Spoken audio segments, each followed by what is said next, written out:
Senator Clint Dixon, on my behalf, has introduced the Unmask Georgia Students Act earlier today. We're very excited about this policy that will ensure parents have the final say in whether their kids should be masked or not in the classroom. We've been in this pandemic for well over 2 years now, going into our third year.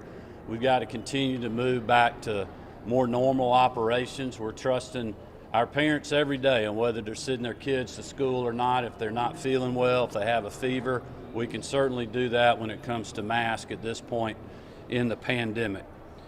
This policy will read in the law that parents have an opt-out, so it does allow the school system to continue to deal with the business of running the school, but parents will have an opt-out on whether to mask their children in the classroom or not. We currently have roughly 45 to 55 school systems that still have mask mandates in the classroom, so we're looking forward to the policy debate here in the Capitol on this, and just honored that Senator Dixon's introducing this on my behalf and on the parents of Georgia's behalf. So we'll open it up for questions.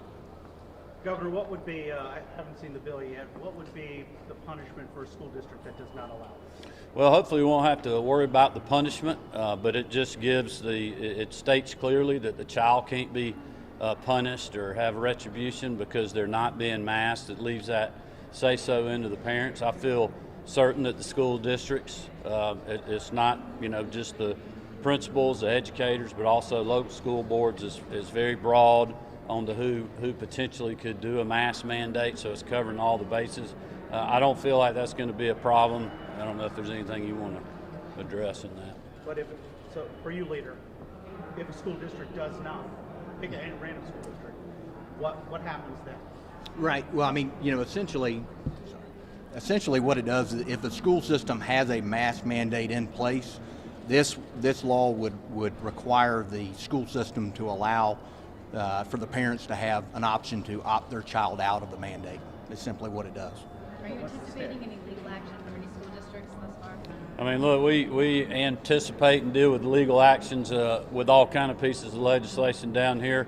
I would remind you that we even have the Biden Justice Department suing us over the Elections Integrity Act, where it's easy to vote and hard to cheat. So, that's not how we legislate. We're trying to do the right thing for our parents and for our children, and it's past time to do this.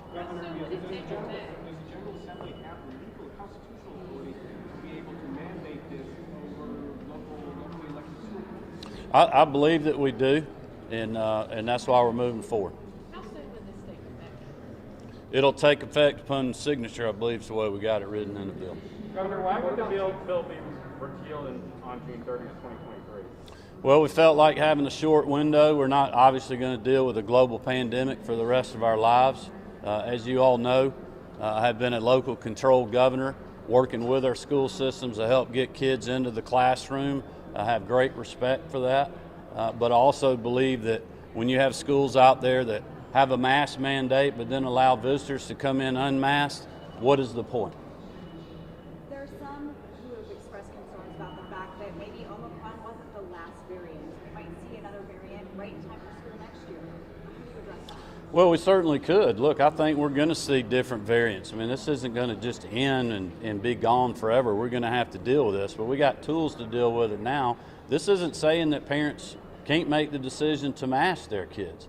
It's just giving parents an opt-out for those children that have parents or the kids themselves that are tired of wearing a mask, that are tired of really the hypocrisy that we're seeing in schools across the state. Governor Kemp, does CDC have any decision-making when you talk about this decision about this act in terms of health guidance for not just students but staff or other people? Why now? Why now? Because we've seen that school systems are being, the height of hypocrisy, having mask mandates, but then allowing visitors to come in without mask mandates. I mean, parents are beyond frustrated, especially with young children in the classroom. We should trust the parents, their medical providers, with the health of our children at this point in the pandemic. I mean, this is something that I've been very patient on, but it's gone on way too long. Last question. So is this directed specifically at Stacey Abrams, who talked about the prostitute? No, look, this is not directed at any one person. It's just directed at this time in the pandemic, the hypocrisy that we've seen. Obviously, there's people in our state and in our country that have made rules that live by different sets of rules. And the public, I think, is just tired of that. I mean, people are beyond frustrated. They want our kids in the classroom. At this point in the pandemic, we should leave it up to the parents to deal with the health of the child, and that's what this simple legislation does. All right, Thank you. everybody. Thank you, Governor. Thank you.